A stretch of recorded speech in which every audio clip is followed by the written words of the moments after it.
사람은 누구나 꿈을 가지고 있습니다. 그리고 그 꿈을 이루기 위해 노력합니다. 아마 여기에 계시는 많은 분들도 꿈을 쫓아 이곳으로 오셨을 것이고 또 그 꿈을 이루기 위해 열심히 노력하고 계시리라 믿습니다. 사람에게는 꿈이 중요합니다. 그래서 그 꿈을 이루기 위해 최선을 다해 일합니다. 요한복음 5장 17절에 나오는 말씀입니다. 내 아버지께서 이제까지 일하고 계시니 나도 일한다. 이 말씀은 예수님께서 왜 안식일에 일을 하느냐고 따지고 드는 바리새인들에게 하신 대답입니다. 하나님 아버지께서 일하고 계시기 때문에 나도 일한다. 그렇게 대답했습니다. 이 말씀에 따르면 하나님은 쉬지 않고 안식일에도 쉬지 않고 일하고 계십니다. 그러면 이런 질문을 해봅시다. 하나님께서는 어떤 꿈을 위해서 쉬지 않고 일하는 것일까요? 하나님의 꿈에 대해 질문해 봅시다. 에스겔서에는 많은 환상들이 등장합니다. 이 환상은 하나님의 꿈과 연관이 있습니다. 그래서 오늘은 에스겔서의 말씀을 통해 하나님은 어떤 꿈을 가지고 계시는가 우리가 그 문제를 한번 생각해 보았으면 좋겠습니다. 오늘 읽은 본문은 크게 보면 에스겔서 40장에서 48장까지의 한 덩어리 안에 있는 내용입니다. 하나님께서는 유다가 망한 지 14년째 되던 해에 에스겔에게 이 환상을 보여주셨습니다. 이 환상은 새로운 성전에 관한 것입니다. 이 성전 환상이 40장부터 48장까지 기록되어져 있습니다. 그런데 하나님께서는 왜 에스겔에게 이 성전 환상을 보여주셨을까요? 이전에 있었던 예루살렘 성전이 바빌론 침략으로 말미암아 무너졌으니 나를 위하여 새로운 성전을 지어라. 그것을 말씀하시기 위해서 이 환상을 보여주셨을까요? 실제로 에스겔서 40장에서 42장까지를 보면 마치 설계도를 설명하는 것처럼 아주 구체적인 수치가 기록되어져 있습니다. 그래서 이 본문을 읽으면서 이렇게 성전을 만들라 그렇게 이해할 수도 있습니다. 그런데 에스겔서가 말하고 있는 성전의 규모를 따져보면 이렇게 성전을 지어라 그 의도가 아니라는 것을 알 수 있습니다. 왜 그런가? 성전 면적의 크기가 멸망 이전의 예루살렘 도시 전체 크기보다 더 넓습니다. 따라서 이 성전 환상은 예루살렘의 새로운 성전을 짓기 위해 하나님이 주신 설계도가 아닙니다. 그렇다면 이 성전 환상을 하나님은 왜 보여주셨을까요? 예루살렘 성전이 세워지기 전에 이스라엘에는 성막이 있었습니다. 이 성막은 출애굽 후 광야 생활을 하던 이스라엘 백성에게 하나님께서 이렇게 만들라 그렇게 말씀해 주신 것이었습니다. 그런데 왜 성막을 만들라고 하셨는가? 하나님께서는 이스라엘 백성들에게 내가 너희와 늘 함께 있을 것이다 그렇게 약속하셨습니다. 그리고 그 약속이 실제라는 것을 보여주기 위해서 하나님의 집 성막을 세우게 한 것입니다. 그러니까 성막은 하나님께서 자기 백성과 함께 하신다는 것을 보여주는 집입니다. 성전도 마찬가지입니다. 건물은 달라졌지만 의미는 동일합니다. 하나님께서 함께 계신다는 것을 보여주는 집입니다. 그런데 지금 그 성전이 바벨론에 의해서 파괴되어져 버렸습니다. 이것이 의미하는 것은 하나님께서 이제 더 이상 자기 백성과 함께 하지 않는다는 것입니다. 왜 하나님께서 성전이 파괴되도록 내버려 두셨는가? 그것은 타락한 이스라엘 백성을 하나님께서 이미 떠나셨기 때문입니다. 자, 이런 상황에서 시간이 흘렀습니다. 그리고 하나님께서 새로운 성전에 대한 환상을 보여주십니다. 그렇다면 이 환상을 보여주신 의도가 무엇일까요? 하나님께서 다시 이스라엘과 함께 하시겠다는 말입니다. 성전 환상의 의미는 이것입니다. 하나님이 다시 함께 하신다. 그래서 에스겔서 48장 35절을 보면 성전이 있는 이 성읍의 이름을 여호와 샴마라고 부릅니다. 여호와 샴마, 하나님께서 거기 계신다, 그런 뜻입니다. 역사적으로 보면 하나님께서 함께 하시지 않을 때 이스라엘 공동체는 망했습니다. 그러면 하나님께서 지금 자기 백성과 다시 함께 하신다. 그러면 어떤 일이 벌어질까요? 하나님의 구원 사건이 일어날 것입니다. 하나님은 지금 이 환상을 통해서 이스라엘의 구원 사건이 일어날 것이다, 그것을 말씀하고 있는 것입니다. 자, 그러면 하나님께서 보여주신 이 새로운 성전에 대해서 우리가 좀 더 꼼꼼하게 한번 살펴봅시다. 이 성전이 어떤 곳입니까? 1절 말씀입니다. 그가 나를 데리고 다시 성전 문으로 갔는데 보니 성전 정면이 동쪽을 향하여 있었는데 무지방 밑에서 물이 솟아나와 동쪽으로 흐르다가 성전의 오른쪽에서 밑으로 흘러내려가서 제단의 남쪽으로 지나갔다. 하나님께서 보여주신 성전은 그곳에서 물이 쏟고 있었다는 겁니다. 샘물이 솟아납니다. 예루살렘 성은 시온산 위에 세워진 성입니다. 그리고 이 산에는 돌이 많아서 급수원이 없었습니다. 물샘이 없었습니다. 이 성의 취약점입니다. 그래서 물 문제를 해결하기 위해 예루살렘 옆쪽에 있는 기드론 골짜기, 거기에서 물을 끌어다가 식수로 사용해야만 했습니다.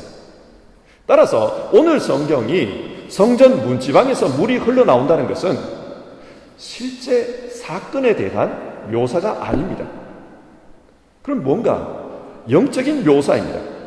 하나님의 집에서 물이 흘러나온다. 이것은 영생의 물에 대한 말씀입니다. 에스겔은 이 물을 따라가 보았습니다. 이 물이 성전 뜰과 제단을 지나 성전 바깥으로 흘러갑니다. 그때 하나님께서 이 물의 깊이를 한번 재어보아라, 그렇게 말씀합니다. 성전으로부터 천척을 지난 곳을 재어보니까 물이 발목까지 왔습니다. 천척을 오늘날의 단위로 바꾸면 약 450m입니다. 그리고 그 다음에 다시 천척을 지나서 재어보니까 무릎까지 왔고, 그 다음은 허리, 그 다음은 물이 많아 헤엄쳐야 건널 수 있는 강이 되었다고 합니다. 그리고 이 강은 점점 흘러서 마침내는 죽음의 바다 사해로 흘러들어가고 있었습니다. 1절과 2절을 보면 이 물은 처음에 성전 문지방에서 스며 나오는 물이었습니다. 물의 양이 굉장히 작았다는 말입니다. 스며 나오다라는 말을 히브리어로 보면 졸졸졸 혹은 보글보글, 그런 물소리입니다. 그러니까 성전 문지방에서 작은 물소리가 났다는 거예요. 그 물이 얼마나 작았는지를 알 수 있습니다. 그런데 그것이 큰 강이 된 것입니다. 이 강이 흘러가니까 어떤 일이 벌어지는가? 8절인데요. 이 물이 바다로 흘러 들어가면 죽은 물이 살아날 것이다. 여기서 말하는 바다는 사해 바다입니다. 죽음의 바다입니다. 그런데 그 바다가 살아난다는 겁니다. 그래서 그 사해 바다에 온갖 생물이 번성하게 되며 어부들이 고기를 잡느라고 늘 강가에 늘어설 것이라고 합니다. 자, 여러분, 이 물이 어떤 물입니까? 이 물은 죽은 것을 살리는 생명수입니다. 사해 바다는 다른 바다보다 염도가 6배 정도 높습니다. 그래서 생물이 살 수가 없습니다. 지금 이 물은 어떤 화학적 작용에 의해서 염도를 낮추는 그런 물이다, 그런 의미가 아닙니다. 이것은 영생수에 대한 말씀입니다. 그리고 또 어떤 일이 일어납니까? 12절을 보면요, 그 강가에는 이쪽이나 저쪽 언덕에 똑같이 온갖 종류의 먹을 과일나무가 자라고 그 모든 잎도 시들지 않고 그 열매도 끊이지 않을 것이다. 그 나무들은 달마다 새로운 열매를 맺을 것인데 그것은 그 강물이 성소에서 흘러나오기 때문이다. 그 과일은 사람들이 먹고 그 입은 약재로 쓸 것이다. 이 물이 흘러가니까 그 지형이 바뀌었습니다. 오늘 말씀을 보면 이 강물이 아라바로 향한다라는 말이 나옵니다. 아라바는 요단 계곡을 의미합니다. 그리고 이 요단 계곡 끝에는 광야가 있습니다. 그러니까 이곳은 원래 아주 메마른 곳입니다. 그런데 그 광야에 과일 나무가 자란다는 겁니다. 그리고 그 광야에서 생산된 열매와 잎은 사람에게 굉장히 유익했다. 그렇게 말합니다. 무슨 말입니까? 이 물이 그 지형을 바꾸었다는 뜻입니다. 광야가 옥토가 되었습니다. 그래서 그 땅에서 과일나무가 열리고 약재가 달렸습니다. 그런데 11절이 좀 이해하기가 어렵습니다. 11절을 보시면요. 그러나 사해의 진펄과 개펄은 깨끗하게 고쳐지지 않고 계속 소금에 절어 있을 것이다. 왜 여기는 고쳐지지 않았을까? 이 내용은 부정적인 것을 말하는 내용이 아닙니다. 고대 사회에서 제일 귀한 물건 중에 하나가 바로 소금입니다. 그러니까 하나님의 생수는 정말 귀한 것, 그것은 없애지 않았다는 말입니다. 장점은 장점대로 유지하게 하고 단점을 고쳐서 생명이 열리는 곳으로 바꾸었다. 그런 변화의 물이라는 겁니다. 여러분, 지금 이 환상이 무엇을 의미할까요? 성전 환상의 의미를 한번 해석해 봅시다. 그러기 위해서는 먼저 이 물이 무엇을 가리키는지를 먼저 밝혀야 합니다.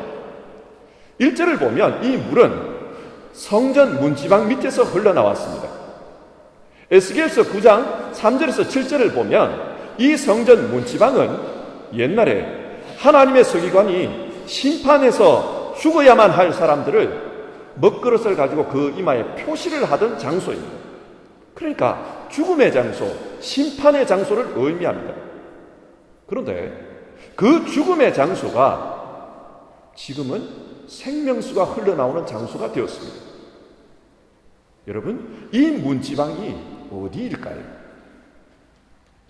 신약을 아는 우리의 입장에서 생각해 보면 이 문지방은 십자가입니다. 십자가는 심판의 장소였습니다. 죄로 말미암아 죽어야 하는 곳입니다.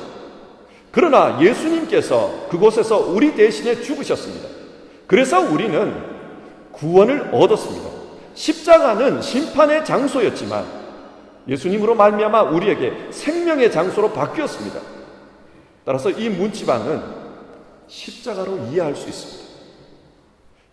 그러면 이 십자가에서 흘러나오는 물은 무엇을 의미합니까? 요한복음 4장 14절에 이런 말씀이 나옵니다. 그러나 내가 주는 물을 마시는 사람은 영원히 목마르지 않을 것이다. 내가 주는 물은 그 사람 속에서 영생에 이르게 하는 샘물이 될 것이다. 이 물은 우리에게 영생을 주는 물, 즉 예수님의 보혈을 생각하게 만듭니다. 그리고 요한복음 7장 38절과 39절을 보면요, 나를 믿는 사람은 성경이 말한 바와 같이 그 배에서 생수가 강물처럼 흘러나올 것이다. 이것은 예수를 믿은 사람이 받게 될 성령을 가리켜서 하신 말씀이다. 이 말씀에 따르면 이 물은 성령을 의미합니다. 예수님께서 부활하신 후에 우리에게 보내주신 바로 보혜사 성령입니다. 그렇다면 하나님께서는 예수님의 보혈을 통해서 또 보혜사 성령을 통해서 무엇을 기대하고 계십니까? 오늘 본문에 따르면 성전 문지방에서 흘러나온 물이 먼저 성전 뜰과 제단을 지나갔다고 합니다. 에스겔서 8장에 따르면 이 성전 뜰과 제단은 과거 이스라엘 백성들이 바벨론 우상을 섬기던 장소였습니다. 성전 안입니다. 그런데 그곳에서 이스라엘 여인들이 바벨론의 담무스 신을 위해서 애곡하고 있었습니다. 그리고 그 성전 뜰에서 유다의 지도자들이 모여서 태양신에게 절을 하고 있었습니다. 이것이 바로 성전 뜰과 제단입니다. 그러니까 이 물이 성전 뜰과 제단을 지나갔다는 말은 겉으로 보기에는 하나님의 백성이지만 그 속사람은 부패했습니다. 세상의 가치와 세상의 방법이 그 사람을 지배하고 있습니다. 그러다 보니 이방인과 똑같이 살아갑니다. 그런 사람 속으로 주의 보혈이, 주의 성령이 흘러간다는 말입니다. 그러자 어떤 일이 일어나는가? 그곳에 생명의 역사가 일어납니다. 생명으로 충만해집니다. 누구든지 그리스도 예수 안에 있으면 새로운 피조물이라. 이전 것은 지나갔으니 보라 새 것이 되었도다. 하나님은 이 물을 통해서 거짓 신앙으로 사는 자기 백성을 새롭게 하시기를 원하신 겁니다. 무너져버린 성전, 무너져버린 예배, 그것을 회복하기를 원하신 겁니다. 그러나 이런 하나님의 계획은 성전 안에만 머물러 있었던 것이 아닙니다. 하나님은 이 물을 성전 밖, 세상을 향해서도 흘러가게 합니다. 그래서 성전 단박으로 이 물이 흘러가게 합니다. 뿐만 아니라 마침내는 사해바다, 즉 전혀 하나님이 없을 것 같은 곳, 죽음과 타락의 문화가 팽배해 있는 곳, 구원의 가능성이 전혀 없는 곳, 그곳에 생명수를 흘려보냅니다. 그래서 그곳을 다시금 생명으로 충만하게 합니다. 이 하나님의 계획을 신약 성경으로 말해보면 이런 겁니다. 디모데전서 2장 4절, 하나님께서는 모든 사람이 다 구원을 얻고 진리를 알게 되기를 원하십니다. 하나님께서는 예수 그리스도를 통해서, 성령을 통해서 모든 사람이 구원을 얻으며 진리를 아는 데 이르기를 원하십니다. 자, 여러분, 만약 우리가 성경을 이렇게 해석한다면 오늘 에스겔스가 보여주고 있는 성전, 그 성전이 무엇을 가리키는 것 같습니까? 그 성전은 궁극적으로 예수 그리스도를 가리킵니다. 예수님께서도 말씀하셨습니다. 이 성전을 허물라 그러면 내가 사흘 만에 다시 세우겠다. 이 말씀에서 성전은 예수님 자신의 몸을 의미합니다. 예수님께서 십자가에서 죽으시고 사흘 만에 다시 부활하신 그 몸과 연관이 있습니다.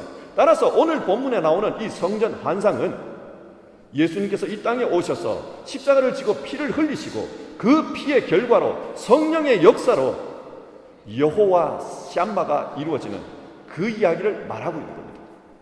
주 예수께서 오심으로 말미암아 이 땅에 하나님이 함께 계신다.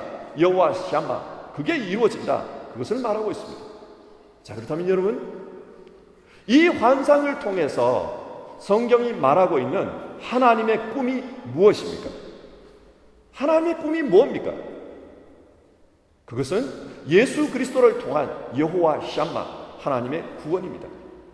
하나님이 세상을 이처럼 사랑하사 독생자를 주셨으니 이는 그를 믿는 자마다 멸망치 않고 영생을 얻게 하려 하심이라. 예수 그리스도를 통해서 이 땅에 하나님의 구원, 여호와 샴마가 이루어지는 것을 원하십니다. 그런데 바울 사도는 이 하나님의 집을 좀 더 구체적으로 교회라고 말을 합니다. 예수님의 몸인 교회. 그리고 성령이 함께하는 우리의 몸, 그것을 하나님의 집이라고 부릅니다. 그러므로 하나님의 꿈은 예수님으로 말미암아 생겨난 교회, 그리고 예수님을 믿는 성도, 그들이 하나님과 함께 사는 것, 그래서 변화받고 치유받아 세상으로 나아가 하나님의 역사를 이루어가는 것, 그것이 하나님의 꿈입니다. 하나님의 꿈은 우리가 하나님이 원하시는 그런 성전이 되는 것과 연관이 있습니다.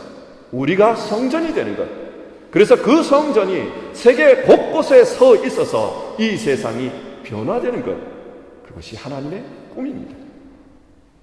자, 그렇다면 여러분, 우리가 하나님이 원하시는 그런 성전이 되기 위해서는 어떻게 해야 할까요? 먼저는 우리 안에 생명의 강이 흘러야 합니다. 그것이 중요합니다. 에스겔 당시 성전은 모양은 하나님의 집이었지만 그 안에 사람들은 하나님이 아니라 바벨론의 우상을 섬겼습니다.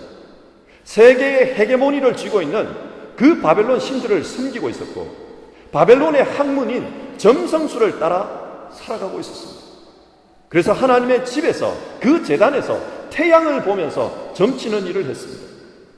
이처럼 당시 성전은 겉모습은 하나님의 집이었지만 그러나 내용은 하나님과 거리가 멀었습니다. 마태복음 7장에서 예수님께서 이런 말씀을 하십니다. 마지막 날에 많은 사람들이 주님께 찾아와서 이런 말을 한다는 겁니다. 주님, 우리가 주님의 이름으로 예언을 하고 주님의 이름으로 귀신을 쫓아내고 또 주님의 이름으로 많은 기적을 행했습니다. 그러나 그때 주님은 무엇이라고 말씀하는가? 나는 너희를 도무지 알지 못한다. 불법을 행하는 자들아, 내게서 물러나라. 그렇게 말씀하십니다. 여러분, 예수님께서 왜 이렇게 대답하신다고 합니까? 그들의 겉모양은 하나님의 집이지만 그들의 속사람은 하나님과 전혀 상관이 없기 때문입니다. 그 안에 예수 그리스도께서 계시지 않기 때문입니다. 하나님의 집은 주 예수께서 그 안에 계시는가, 생명의 강이 그 안에 흘러가고 있는가, 그것이 중요합니다. 우리는 우리의 겉모습이 아니라 우리의 내면을 생각해야 합니다. 우리의 내면 안에 주 예수의 생명이 강물처럼 흐르는 것, 그것이 중요합니다. 그런데 현실은 어떻다고 합니까? 겉모양만 하나님의 집인 경우가 많이 있다는 겁니다. 주여 주여 하는 사람이 많다는 겁니다. 여러분, 우리는 교회에 다니는 것만으로 만족해서는 안 됩니다. 신앙생활에서 예배 출석, 교회 생활은 굉장히 중요합니다. 그러나 교회에 다니는 것만으로 껍데기가 갖추어졌다고 해서 그 사람이 하나님이 원하시는 집은 아닐 수 있습니다. 중요한 것은 그 사람 안에 예수 그리스도께서 계시는가, 그의 생명의 강이 흐르고 있는가 있지 않는가, 그 문제입니다. 고린도후서 13장 5절의 말씀을 한번 들어보십시오. 여러분은 자기가 믿음 안에 있는지를 스스로 시험해보고 스스로 검증해 보십시오. 여러분은 예수 그리스도께서 여러분 안에 계시다는 것을 알지 못합니까? 모른다면 여러분은 실격자입니다. 만약 우리 안에 예수 그리스도가 계시지 않으면 그 사람은 믿음에서 실격자라고 그렇게 말씀합니다. 우리는 검증해 봐야 합니다. 정말 내 안에 예수 그리스도가 계시는가 검증해 봐야 합니다. 정말 내가 예수님을 믿고 있는가 검증해 봐야 합니다. 어떻게 하면 예수님이 우리 안에 계실 수 있는가? 예수님은 이런 말씀을 하십니다. 보아라, 내가 문 밖에 서서 문을 두드리고 있다.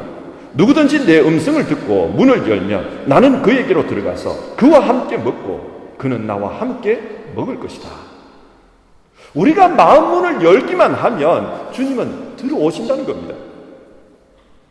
그래서 예수님께 대해 열린 마음이 중요합니다. 열린 마음이 무엇을 의미합니까? 우리는 많은 경우 자기의 지식과 자기의 경험이라는 고정관념에 묶일 때가 많습니다. 내 지식과 내 경험으로 예수 그리스도를 믿으려고 하면 예수님이 없을 때가 많습니다. 어떤 때는 있는 것 같고 어떤 때는 없는 것 같은 그런 때가 있습니다. 그래서 성경은 우리에게 주권자이신 그분을 열린 마음으로 믿으라. 네가 있게 할 수 있고 네가 있게 할 수 없고가 아니다. 너는 열린 마음으로 그분을 믿으라. 그러면 그분께서 너희 안에 찾아오신다. 우리에게 그 말씀을 합니다.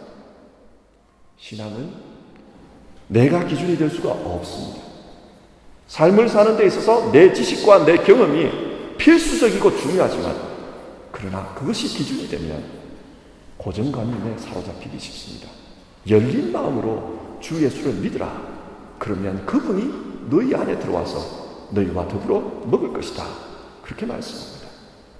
두 번째로 하나님의 집은 예수님으로 말미암아 변화의 삶을 사는 것이 중요합니다. 오늘 본문에 따르면 죽음의 심판을 행하던 그 성전 문지방에서 생명의 물이 흘러나옵니다. 심판이 변하여서 영생이 된 것입니다. 이처럼 하나님의 집은 예수님으로 말미암아 변화가 일어나는 곳입니다. 뿐만 아니라 그 변화는 성전 담벼락을 넘어서 세상으로 파급됩니다. 사해 바다가 생명의 바다로 거듭납니다. 세상을 살립니다. 여러분, 성경이 말하는 사해가 어떤 곳입니까? 창세기에 따르면 이 사해가 있던 곳은 원래 소돔과 고모라가 있었던 곳입니다. 그런데 이 성읍들이 죄악이 가득해서 하나님의 심판을 받았고 하늘로부터 유황불이 떨어져 그곳이 죽음의 바다로 변했다고 말합니다. 여러분, 왜 그곳이 죽음의 바다가 되었습니까? 창세기 말씀에 따르면 의인 10명이 없었습니다. 롯이 하나님의 심판이 임박했다고 외쳤지만 그 말을 들어줄 10명이 없었습니다. 그러나 요나스를 한번 보십시오. 요나스는 멸망받아야 할 원수의 성읍입니다. 그런데 하나님은 요나에게 니느웨로 가라고 합니다. 니느웨 사람들이 그 말씀을 듣고 회개합니다. 그러자 하나님께서 그 니느웨를 살리십니다. 이 두 성읍의 차이가 어디에 있습니까? 앞에서 이 생명의 물은 성령이라고도 했습니다. 성령은 진리의 영입니다. 따라서 진리의 말씀이 우리 안에 열매를 맺느냐 맺지 않느냐, 그것이 차이입니다. 이것이 중요합니다. 많은 사람들이 기독교에 실망하는 이유는 실제적인 삶의 변화가 보이지 않기 때문입니다. 하나님이 원하시는 하나님의 집은 하나님의 말씀을 붙들고 그 말씀 가지고 실제적인 변화의 삶을 살아가는 것입니다. 믿음이 내 안에서 내면화되는 것입니다. 믿음이 내 안에서 육화되는 것입니다. 어떤 사람이 아주 거룩한 집을 지었다고 합시다. 그런데 그 거룩한 집안에 살 사람이 없어요. 그래서 어쩔 수 없이 그 집에 돼지를 살게 했습니다. 자, 그러면 그 집은 결국 어떻게 되는 겁니까? 돼지 우리가 되고 맙니다. 마찬가지입니다. 하나님께서 우리를 의롭다 인쳐주셨습니다. 그러나 그 사람이 실제로 변하지 않으면은 아무리 하나님께서 우리에게 좋은 집을 주셔도 소용이 없습니다. 그런데 이 변화라는 것은 내 의지가 동반되어야 합니다. 하나님 말씀대로 살기 위해서 내 자신을 쳐서 복종시키는 그런 일들이 있어야만 합니다. 이런 변화는 과정을 요구합니다. 오늘 본문에 나오는 생명의 물은 처음에는 졸졸졸 그 수준이었습니다. 그러나 천척이 흘렀을 때 발목이었고, 그 다음은 무릎, 그 다음은 허리, 그 다음은 상이란 강이었습니다. 이것이 오늘 우리에게 주는 교훈은 하나님의 역사는 겨자씨와 같다는 것입니다. 처음에는 작은 씨앗 같은 그런 믿음이 내 안에 들어오지만, 그러나 그 믿음이 내 안에서 내면화되면, 육화되면 그것이 점점 자라 많은 새들이 깃들을 수 있는 그런 큰 나무가 된다는 것입니다. 믿음은 이런 것입니다. 믿음은 과정이 요구됩니다. 그렇기 때문에 믿음 생활에서는 인내하는 것이 필요합니다. 실제적으로 보면 우리의 믿음은 처음에는 실체가 드러나지 않을 때가 많아요. 예수님의 사역을 한번 보십시오. 처음에는 실체가 안 드러나요. 회개하라, 천국이 가까이 왔다. 그 천국이 안 보여요. 안 보이고 죽어버립니다. 십자가에서 죽어버립니다. 시작은 미약했습니다. 그러나 그 나중은 어떠했습니까? 사도행전을 보면 땅끝까지 창일해 갑니다. 오늘도 마찬가지입니다. 그러므로 우리가 온전한 하나님의 집이 되기 위해서는 변화를 위한 인내의 과정을, 인내의 삶을 살아야 합니다. 실패의 과정도 있을 것입니다. 연단의 과정도 있을 것입니다. 그 모든 과정을 통해서 우리는 하나님의 집이 되어 갑니다. 말씀을 맺겠습니다. 우리는 지난주에 루카스 교회 창립 100주년 기념 예배 겸 입당 감사 예배를 드렸습니다. 그 감사 예배를 드리면서 진짜 감사했어요. 본당 공사가 무사히 마무리되어서 참 감사했고, 또 이 공사 기간 동안에 개마인드 자리에서 예배하면서 여러 가지 불편한 점들이 있었을 텐데 그래도 무사히 지나올 수 있어서 참 감사했습니다. 그런데 그 예배를 드리면서 생각이 이렇게 흘러갔어요. 하나님 집의 본질이 건물일까? 그런 생각이 들었어요. 건물을 깨끗하게 하는 것, 건물을 수리하는 것 중요합니다. 그런데 이 건물이 깨끗해졌다고 해서 온전한 하나님의 집이 세워진 것일까? 그런 생각이 들었습니다. 참된 입당은 우리가 온전한 하나님의 집이 될 때 가능합니다. 하나님의 집의 본질은 건물이 아니라 사람이기 때문입니다. 그래서 오늘은 설교를 통해 어떤 하나님의 집이 되어야 할까? 그것에 대해서 살펴본 겁니다. 새 예배당에서 예배하면서 이런 목표를 가져봤으면 좋겠습니다. 건물에 대한 입당 예배는 지난주로 끝났지만 참된 하나님의 집에 대한 입당식은 이제부터다. 우리가 그런 목표를 가졌으면 좋겠습니다. 그러기 위해서는 우리의 중심에 진짜 예수님이 있어야 합니다.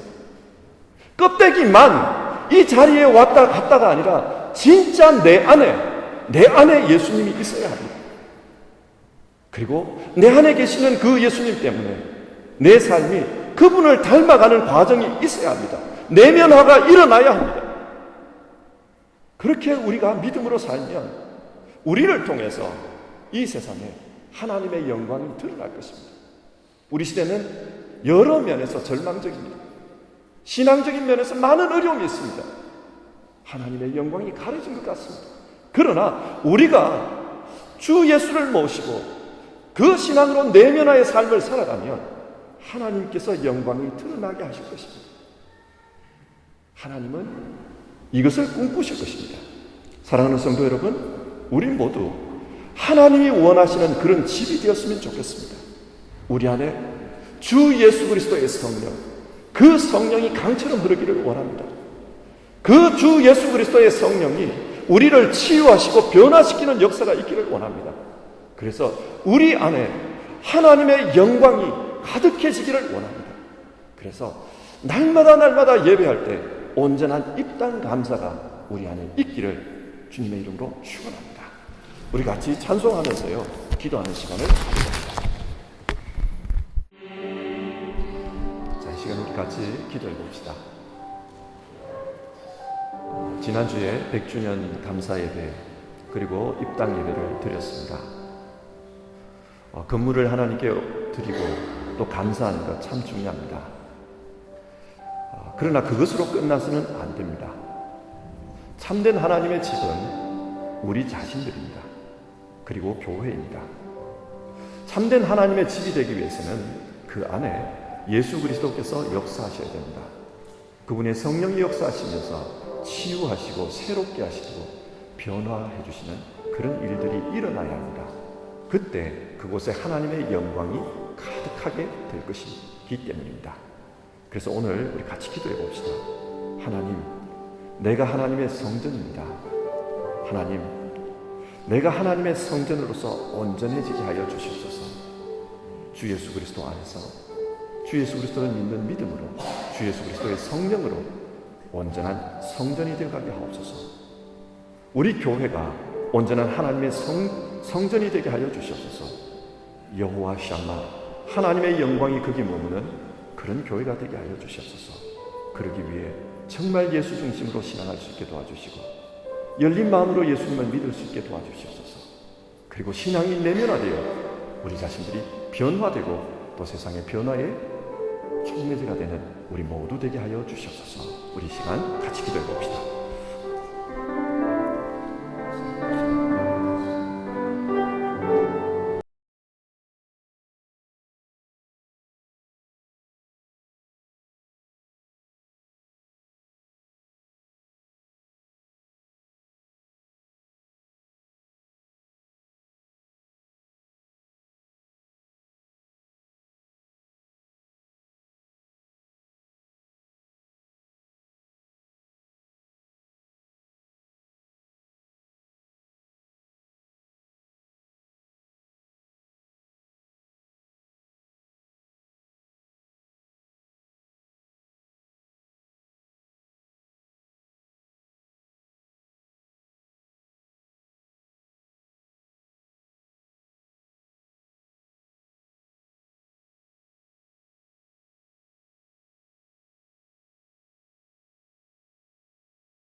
하나님은 우리와 함께 하시기를 원하신다. 여호와 샴마를 원하신다. 말씀을 나누었습니다. 우리 모두 하나님이 원하시는 그런 하나님의 집이 되게 하옵소서. 우리 중심에 예수님이 계셔 우리의 삶을 고치시고 또 살리시는 그런 역사가 있게 하여 주시옵소서. 또 우리 안에 신앙의 내면화가 일어나서 정말로 예수 닮은 사람으로 날마다 변해가게 하여 주시옵소서. 그리고 그런 우리를 통해 이 세상을 고치시는 하나님의 역사가 드러나기를 원합니다. 하나님의 영광이 우리 안에 또 이 세상에 충만하기를 원합니다. 주의 영광 가득한 그런 하나님의 집이 될 수 있게 인도해 주시옵소서. 우리 주님 예수님의 이름으로 기도드립니다. 아멘.